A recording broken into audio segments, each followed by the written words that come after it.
Thank you very much. I'm pretty sure when I initially started my career that those Lukes were boos on the other end.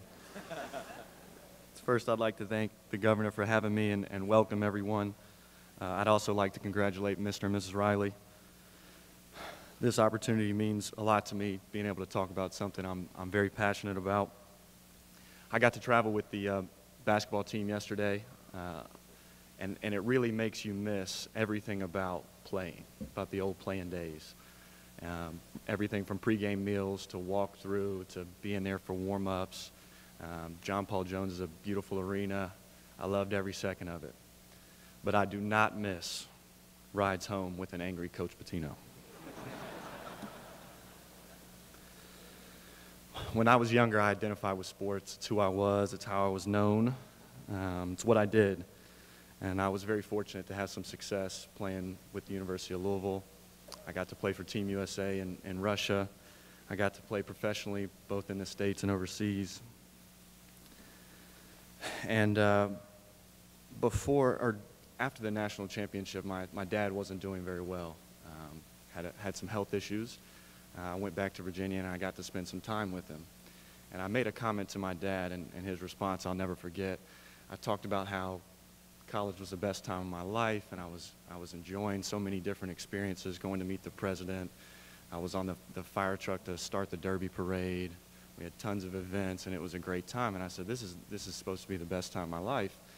And my dad made a comment to me, and he said, you know, it'd be kind of pathetic, don't you think? And I was like, what do you mean? And he said, you know, the best time of your life and what you're remembered for is just making a few jump shots. And my dad didn't say a whole lot, but I totally understood what he meant. And as far as having a legacy and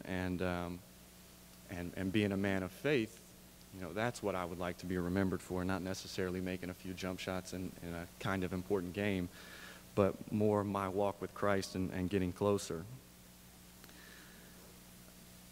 One instance that really magnified really the power of prayer, most people remember Kevin Ware and his injury in the Duke game during our national championship run.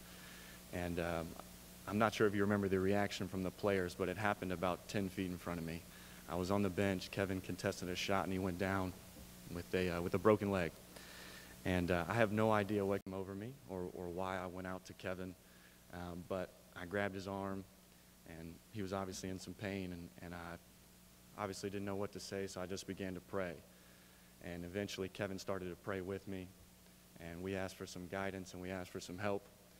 And I've never seen anything like it. As soon as we were done, Kevin snapped, and it went from this moment of pain and agony to completely worried about the team and what was next. And all Kevin kept saying was just win the game.